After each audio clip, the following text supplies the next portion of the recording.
Welcome to Dawn of Titans with DDR.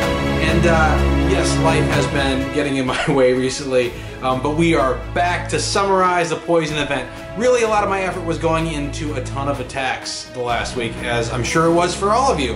And just kind of an update. Here, we'll show you.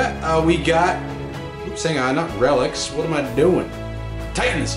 We've got Kamathi, right? We got her, and also we have level 10. I believe the third prize was a level 10 Kamathi on the way as well. So there you go, Kamathi at 4-star, and I was actually pretty blessed. I think this is a great first skill to have, Panther's damage. Nothing extravagant, it's just pretty basic stuff, and I like the basics when it comes to boosting. And this is actually something that's becoming kind of a mentality as you move up in player rank. So those of you that are like castle level 15 or less, you look at those troop buffs, especially for something like Panthers, and I'm sure you don't think much of them, but think about this. Level 25 troops, when you're completely maxed out your troop levels, no matter what the troop is, if they are getting 5 buffs from your Titan, 5 buffs to that troop, and they're also getting more than 5 buffs from relics, in some ways you could easily argue that they're more dangerous than the Titan itself. So really it kind of comes down to when you're building a Titan and you're seeing what skills are unlocking and you see what relics you have available to you at 4-star, because those are really the relics that are going to matter in the end, you're like, well, what can I build? If you have a bunch of critical on the Titan, damage on the Titan, all that stuff, then obviously your Titan's going to be the main killer. But if you can do 10 buffs to like a 1 unit type, and you make that whole unit type on defense or offense, that's pretty stellar. So that's why Berserkers especially, who tend to have, you know, like you have the ones that buff archers and spearmen, well, this is a buff to Panthers. So at the very least, you know, they were talking about Kamathi. A lot of us in our alliance was talking about Kamathi, what we'd do with her, and it's really coming more down to, I think a lot of us are going to keep at least one of her instead of using her for fusion fodder because of her straight Panther buffs specifically. I think there's so little poison resistance in the game right now. Alright, anyway, so I wanted to answer a couple questions today. I keep getting this question over and over again, so we're going to look at it because everyone's wondering. And that question is, in the buildings, there was a post-update, something new that came out, and that was the decorative Eternal Shrine. Everyone's like, what does the Eternal Shrine do? What does it do? Alright, well, it's decorative, and if anybody knows anything about these types of games, a decorative thing is typically to show people, look what I am. In fact, if you go back to a previous Zynga game called Empires and Allies, that I believe is dead now, they had things like this where there were these giant statues, and the point was when someone attacked you, they understood that not only had you upgraded your defenses to the max, but you had enough leftover gems to buy something that was simply decorative to say, look how badass I am. So that's basically the equivalent of this. However, after much thorough research, we have discovered what the Eternal Shrine really does, what it's good for. One of the things at least. Okay, so it says, the Eternal Shrine, legend says, drinking from the shrine will bring you good luck. Alright? Well, when you use, or when you buy the Eternal Shrine, the daily quest to spend your gems, 100 gems, is cleared. Just that one time, because you spent 3,000 gems. That's what it does. Guaranteed. We've confirmed it. But as far as luck, no one knows if it changes luck draws on anything, including fusions, including foraging.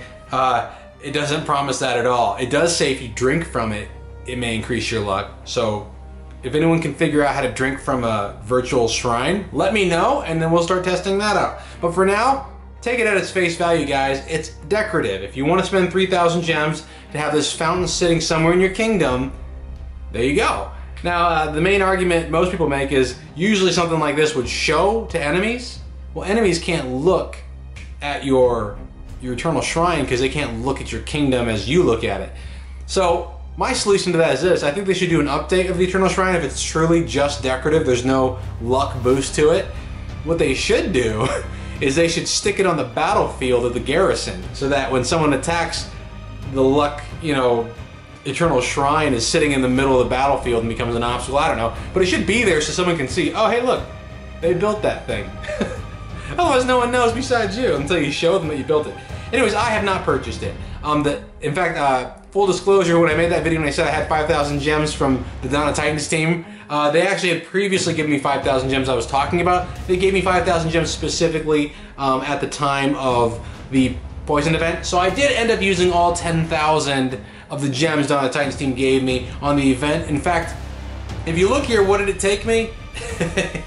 You ready for this? I don't know if you guys were buying the event relics, but I sure as heck was buying those event relics. Check this out. Look at all the relics I have. Good lord. Starting to get a little chalky up in here. Way too many. There it is. Look at that. Putrid Opus. Now, I never got a single 4-star. But when they had the guaranteed 3-star, I did get a lot of those 3 stars. And I had a bunch of 1 stars that I think I fused already into something, or forged into something. So it was a bit of a grind, but I made it less of a grind with those relics because they came in really handy at 70 souls per battle. Way easier to do with that. Alright, but let me tell you about this. Alright, so my mentality when I got Kamathi, and this is the conversation everyone's having right now, is what do you do? And everyone's trying to level up, and I think that's great. I wanted to too. And then I realized something. After the update, especially when running into really well-made and well-reliced up Titans, I'm having problems even with Flamehide at level 44 now. He's level 44. And he's pretty powerful. You look at his stats, he's got 84,000 health. You guys have been asking me to show you him again. So here he is currently, 84,000 health. My main complaint is I got too much armor still, but I did lower it to try and spread out his resistances across physical, ice, and fire. But the reason why those are so low, and what I really realized I had to work on, is after the update, all the relics were shifted around. And everyone was talking about it. But for me, I had only maxed out the relics that were really good for Flamehide, because if you guys remember that video I did when they just updated the relic forging system, they made it forging, the percentages were so high you could max everything out. So I maxed out a bunch of 4-star relics. Well, it turns out the Fire Ruby was changed drastically to the point where it was no longer necessary to use on Flamehide as much as it was to put something on him that stopped that insane archer damage or the insane pikeman damage that's out there after the ice event. And then even more so to the point, now they have Volcano Vein, I believe is the name. So I'm focusing now, I realized I have to. I'm focusing on the relics that are really pertaining to Flamehide specifically. There was no reason for me to continue using a 3-star Volcano Vein, so I'm going to max that out because that's really just, it's got his name all over it. And I have 3 4-star Volcano Veins, and each one was sitting at 1 star. And it does take a lot of forges to get them to 10, I get that, but once you do it, they're good to go. So it was just common sense to me. So I could put a bunch of resources into Kamathi right now, but as far as I can tell, I'm going to sit on that because she's a great defensive Titan, but I need to get Flamehide up so I can get Venom Tusk up, because Venom Tusk honestly benefited more from the poison event than even Kamathi did, because nothing boosts damage now like those 4-star poison relics. I mean, 60% on Venom Tusk is going to be pretty sweet. But as I say that, I'm like, wait a minute. Volcano Vein gives Flamehide the same boost, and it throws on armor piercing and critical. So why am I not leveling up Volcano Vein first when he's already level 44? So there's a mentality. I mean, obviously we get distracted a lot, but because it takes so much fusion and forging to get a Titan so high up, and he's already got 5 skills unlocked, he's going to be my main focus until he gets retired for probably Venom Tusk next. And that's all pending on the one big thing that I'm really excited about. Maybe you are too. The rumor of magicians. Magicians, possible lightning attack, that's all speculation, and possible maybe new units that use lightning. We just think that that'd be a great way to balance out lightning resistance, because nobody cares about lightning resistance, and they really should. Wow, that was a skateboarder that went by, and those pants, I don't know if I'd call them pants because there were so many holes in them. So many holes. When you live out here. Anyways, I didn't mean to ramble, but those are my mentalities right now post-poison event. The poison event, I see it as a great success. I think it balanced poison out a lot. Honestly, I was actually kind of flabbergasted. I didn't realize how powerful the Poison Ranger was. I wish I could show you guys that battle. I threw Flamehide against the Poison Ranger, and she took him out in 30 seconds because I wasn't watching, because I didn't see it as dangerous. But, you know, maxed out with those Ranger relics, obviously she's dangerous. I wasn't paying attention because I was mindlessly raiding, you know, for 3 minutes of raid over and over again. So I wasn't paying attention. I was just trying to get it done. All right, here's my favorite guy. So let's take a look at this. What do we need? We need food. You know what? I need to upgrade a gold thing, so we'll do that. Now, if you guys are paying attention, you know that we have a promotion going on right now. Actually, you know what? It's not even... Oh yeah, no, we have a promotion going on right now. It is 70,000. What's on this base? Who cares? Boom, boom, boom. We'll just take some spells just in case and a couple of these 22s. It's a promotion, 1 second training for troops. Not our favorite, but it's pretty cool if you want to, you know, go crazy on attacks. But at the same time, we're noticing that today the portal stones are different.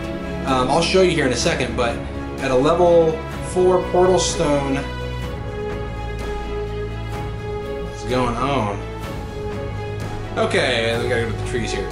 Level 4 on my portal stone temple. I actually don't know what it's called, but it's giving me 24 portal stones at the max, which is up 3 from the previous level. So that's awesome. I mean, everyone was kind of complaining when they leveled it out to 20. So we're actually not entirely sure. I'm not entirely sure if that's a permanent change yet, because there's no release notes on it.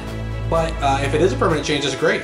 And if it's temporary, we should have seen a promotional, you know, message on that, I assume, but who knows.